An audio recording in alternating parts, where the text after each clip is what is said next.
Seguindo aqui agora o nosso curso de Lógica de Programação, estou aqui com a linguagem C, na 10ª aula, Lógica de Estudo de Repetição. A gente vai aplicar, os conceitos que a gente viu na teoria, no vídeo anterior. Agora que a gente vai ver na prática como é que as coisas funcionam mais ou menos na linguagem C. Eu tenho aqui primeiramente as estruturas de repetição determinadas, que são aquelas que a gente sabe a quantidade de vezes que elas vão se repetir. No caso, a gente sabe quantas vezes aquele conjunto de instruções definidas vão se repetir no programa. Para isso, eu vou utilizar aqui o for. O for, ele tem aqui dentro do parênteses dele três parâmetros obrigatórios que a gente vai colocar aqui, No caso, eu tenho aqui uma variável ela é do número inteiro, que é aquela variável que está atrelada à estrutura de repetição, ou seja, a cada momento, a cada passagem, a cada instante da estrutura de repetição, esse valor aqui da variável, que é o número inteiro, ele vai ser incrementado ou decrementado. Eu tenho aqui a condição para que ele permaneça no for, e eu tenho aqui o incremento, ou seja, eu vou ter aqui a instrução que vai dizer em quantos aquela estrutura de repetição ela vai se incrementar. O que significa essa aqui, Essa linha aqui de baixo. Eu tenho aqui valor igual a 1, valor menor ou igual a 10 e valor mais mais. O que significa isso aqui?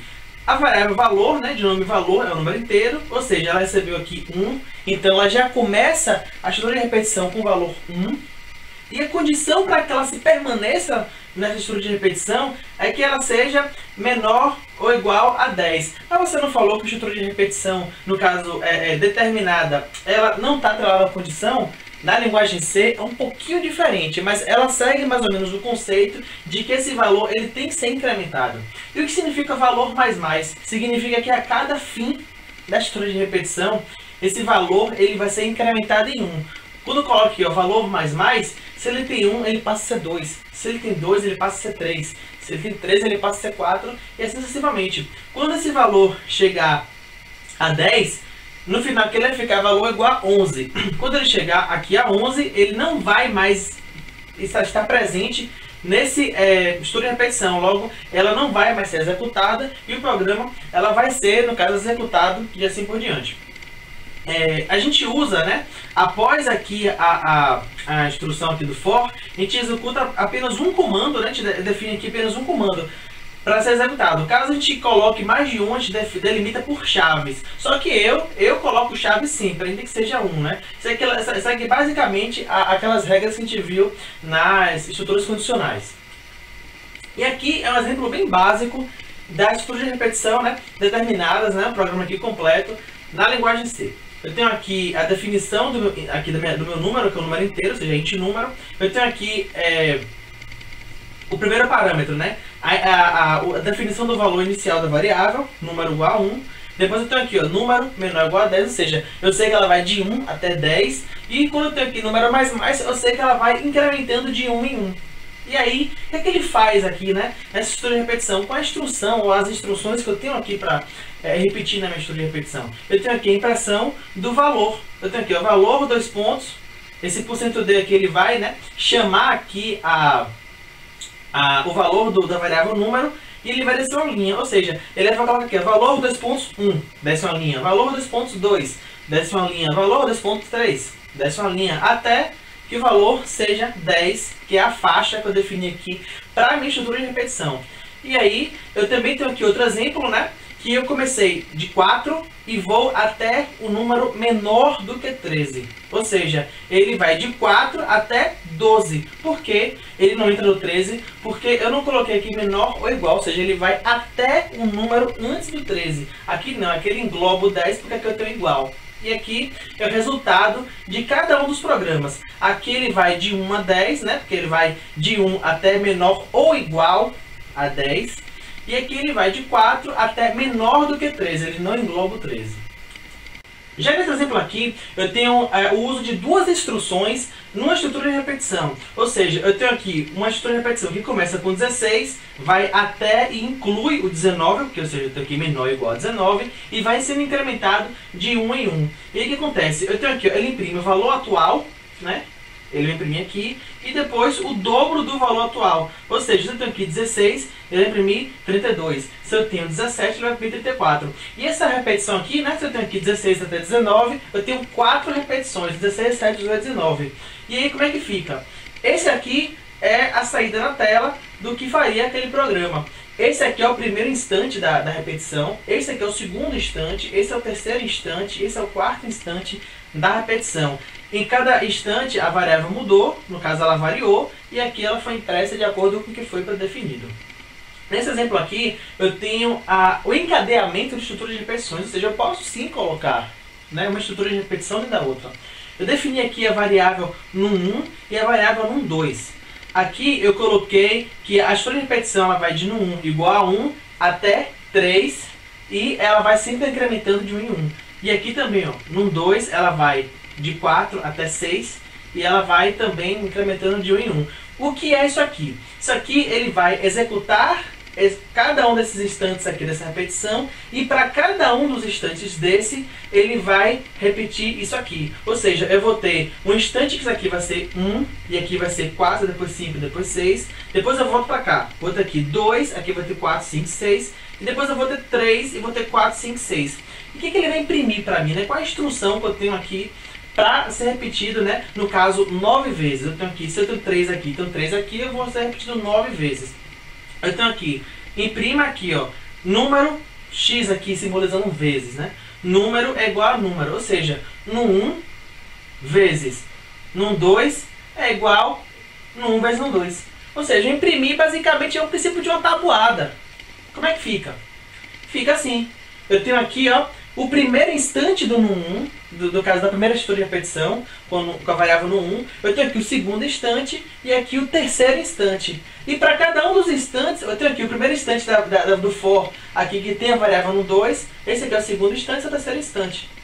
Primeiro, segundo, terceiro, primeiro, segundo, terceiro, ou seja, para cada instante de cada estrutura de repetição, eu vou ter uma execução. Eu lembro bem aqui, ó, 1 vezes 4, 4, 1 vezes 5, 5, 1 vezes 6, 6, 2 vezes 4, 8, 2 vezes 5, 10, 2 vezes 6, 12, 3 vezes 4, 12, 3 vezes 5, 15, 3 vezes 6, 18. Eu posso facilmente agora fazer uma tabuada, né, com algumas linhas, com 3 linhas eu consigo fazer uma tabuada para imprimir, por exemplo, né, entregar a uma pessoa que está aprendendo. Eu não preciso mais abrir, por exemplo, o editor de texto e fazer um por um. Eu posso basicamente, ó, com 3 linhas, montar uma tabuada inteira. Né? Como é que eu faria isso aqui, por exemplo? Eu colocaria de 0 até 10 e aqui embaixo também de 0 até 10. Aí ele faria 0 vezes 0, 0 vezes 1, 0 vezes 2, até 10. Depois ele faria ó, 3 vezes 4, 3 vezes 5, 3 vezes 6, 3 vezes 7. Faria todos até lá. Ó, 10 vezes 8, 10 vezes 9, 10 vezes 10. Ele mostraria toda a tabuada de 0 a 10 ou do valor que eu quisesse, né, que fosse exibido. Eu tenho aqui agora a estrutura de repetição que ela decresce o valor. Ela não vai incrementar. Incrementar quando eu vou, né, somando mais, né? Aqui ele vai fazendo com menos. Eu tenho aqui, ó, ela começa com 50. A condição que ela permaneça na estrutura de repetição determinada é que ela seja menor ou igual a 45. E aqui eu faço número menos menos. Ou seja, esse número menos menos significa número é igual a número menos 1. Ele vai decrescer em 1, né? Um valor, ou seja, eu tenho aqui 50, né? No próximo instante vai ser 49, 48, 47, 46 e 45. Ele vai repetir ali, ó, 6 vezes essa estrutura de repetição aqui. E ele vai aqui, ó, imprimir, né, na tela o valor, né, que ficou assim, ó, 50, 49, 48, 47, 46, 45. Ou seja, ele repetiu 6 vezes de 50 a 45, decrescendo o valor. Só que a gente para por aí? Não, a gente não para por aqui. O for da linguagem C, e que depois deriva-se para outras linguagens como PHP, como Java, que herdam, né, parte da sintaxe do código, né, da linguagem C, elas são linguagens C-like. O for da linguagem C, ele é muito poderoso. Ou seja, não dá para a gente dizer, né, sua completude de exemplos que a gente pode utilizar, né, porque ele abrange muitos exemplos. A gente pode fazer diversas coisas aqui no for. Por exemplo, todos esses fors aqui, eles são válidos, né? Só que, poxa, você não falou que são obrigatórios 3 argumentos? Bom, o argumento, a posição dele aqui na definição aqui com ponto e vírgula, ela é obrigatória. Ou seja, a estrutura mínima de um for na linguagem C é essa aqui. Caso eu não tenha argumento, eu deixo vazio, ou seja, a posição aqui, ó, o espaço reservado para o parâmetro, ele é obrigatório, não a inserção dele. Isso aqui, por exemplo, é um for válido.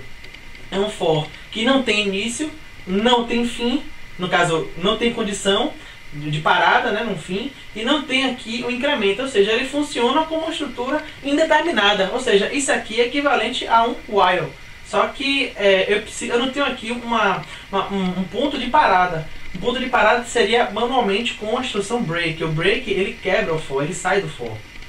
Aqui, por exemplo, esse segundo exemplo aqui, eu tenho definição de duas variáveis aqui na minha instrução de variável. Eu tenho aqui, ó, x é igual a 41, y é igual a 55, né, caso ela seja de número inteiro. Ou seja, eu não preciso me limitar a apenas uma instrução, eu tenho aqui duas instruções.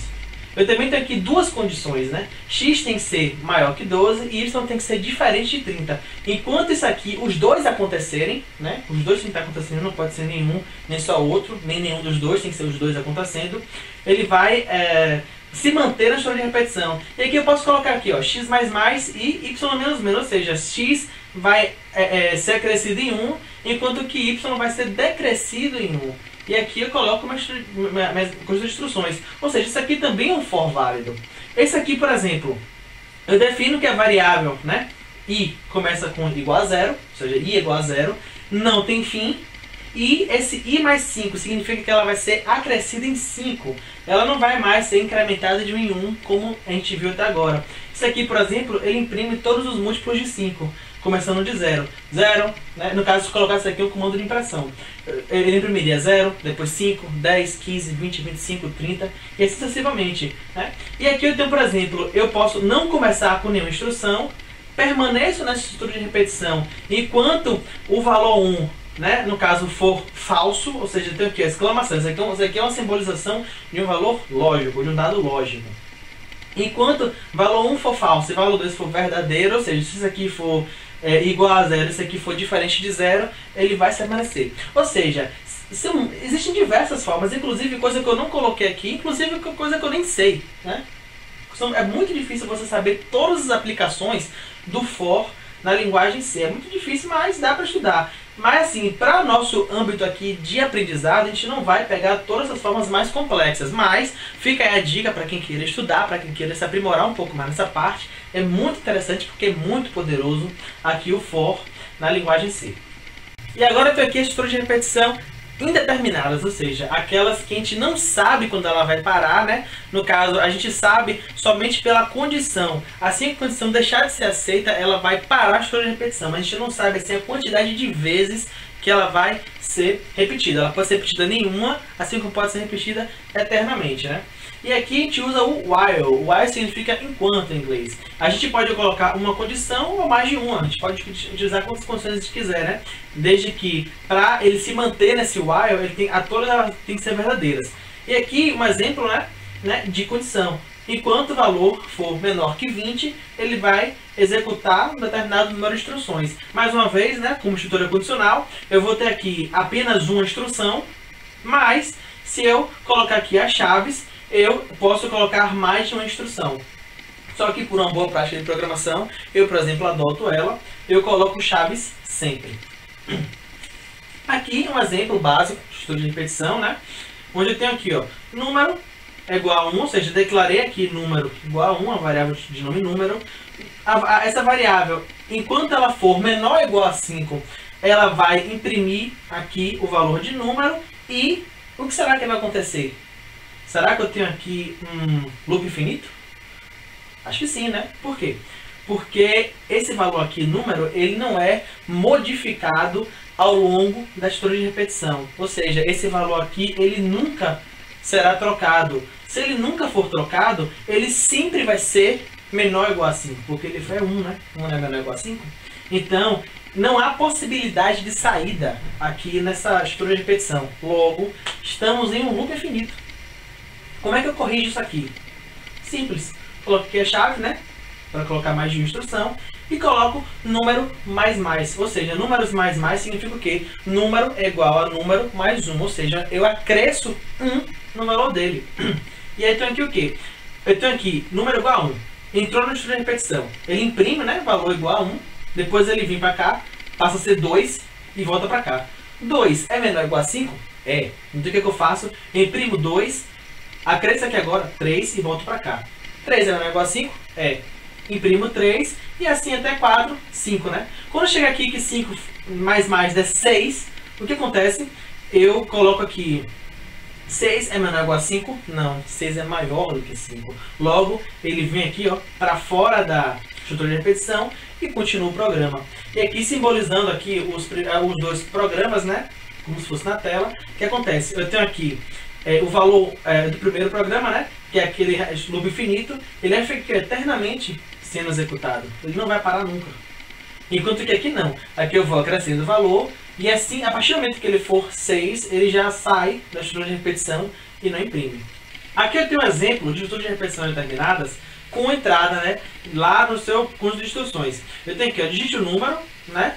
Eu tenho aqui, leia o número e tenho uma certa execução. Ou seja, quando eu tenho aqui uma entrada aqui, no caso, uma atribuição de valor a uma variável que está atrelada na condição da estrutura de repetição, eu posso ter aqui uma ausência de loop infinito. Por quê? Eu tenho aqui, ó, número igual a 1, beleza. Número diferente de 0, 1 é diferente de 0? É, então ele já está nesse loop. Já está aqui nessa estrutura de repetição.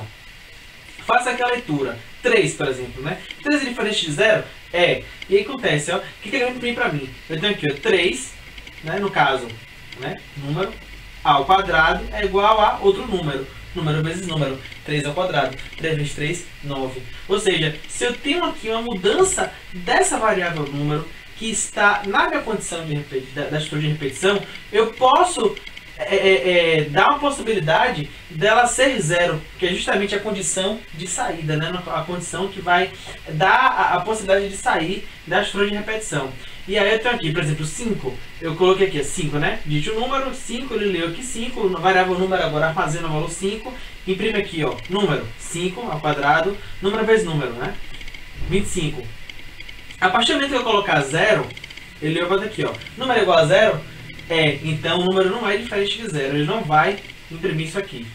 Quando ele voltar para cá, número é diferente de 0? Não, número é igual a 0. Logo, ele não vai mais participar do while, né? Ele vai sair dessa estrutura de repetição e vai continuar no programa. E aqui eu tenho um exemplo de mais de uma condição na estrutura de repetição. Eu tenho aqui, ó, se número é maior que 0 e número é menor do que 100, ele vai permanecer nele. Por que eu coloquei 35 aqui? Eu coloquei um valor para ele poder entrar nessa estrutura de repetição. Eu poderia botar qualquer valor. Eu coloquei 35 porque eu quis. E aí, porque se eu não colocasse 35, colocasse aqui menos 5, colocasse 0, colocasse, sei lá, 1000, ele não entraria aqui. Por quê? Porque ele já se depara com essa condição aqui, né? Para poder entrar na estrutura de repetição. Então ele já não entraria aqui. E eu tenho aqui, ó, basicamente a mesma coisa, imprimo o número ao quadrado. Só que se eu colocar, por exemplo, 50, ele vai aqui, ó, eu mostro aqui 50 ao quadrado, né? O valor dele. Se eu colocar 0, número é diferente de 0, o que acontece? Ele já não imprime, né, o valor e ele também não volta mais para cá, né, para o while. Por quê? Porque ele já não compõe aqui as duas condições. Número é igual a 0, ou seja, ele já não respeita aqui as condições para estrutura de repetição funcionar. Ou seja, isso aqui ele só vai funcionar com números maior do que 0 e menor do que 100, no caso de 1 a 99. E aqui, para finalizar, seria a estrutura de repetição determinada com relação à posição da verificação da condição. Eu tenho aqui a estrutura normal que a gente já conhece, né? Que ela verifica logo no começo e depois ela executa. Aqui não, aqui ela primeiro executa para depois ela verificar se ela ainda vai continuar na estrutura de repetição, que é o que a gente usa com o do while, né? A gente tem aqui o do, a gente coloca aqui, né, abre chaves, coloca todas as instruções aqui, termina com fecha chaves, while, condição, tal, ou seja, ele faça isso aqui enquanto essa condição for aceita, né? Por exemplo aqui, ó, do, faça isso, que vai ter aqui, enquanto o valor, no caso que é uma variável, né, qualquer, for maior do que 20, né? A partir do momento que ela for menor ou igual a 20, ela já não vai mais estar nesse while. E aqui, um exemplo qualquer, né? Eu coloquei aqui, ó, int número igual a 1, do, faz isso aqui. Basicamente a mesma coisa do exemplo anterior. Só que eu, por exemplo, eu não precisava colocar aqui, ó, número igual a 1. Eu não precisava. Por quê? Porque ele vai ser executado aqui pelo menos uma vez. Quando ele for ser executado pelo menos uma vez, vai haver a inserção do valor aqui, ó, na variável número. Ou seja, eu não precisava nem colocar isso igual a 1, coloquei redundantemente. E aí ele vai executar primeiro, né? Quando ele executar, ele vai verificar aqui, ó, se número é, né, no caso, diferente de zero. Porque o número, a partir do momento que você colocar zero, ele sai da estrutura de repetição.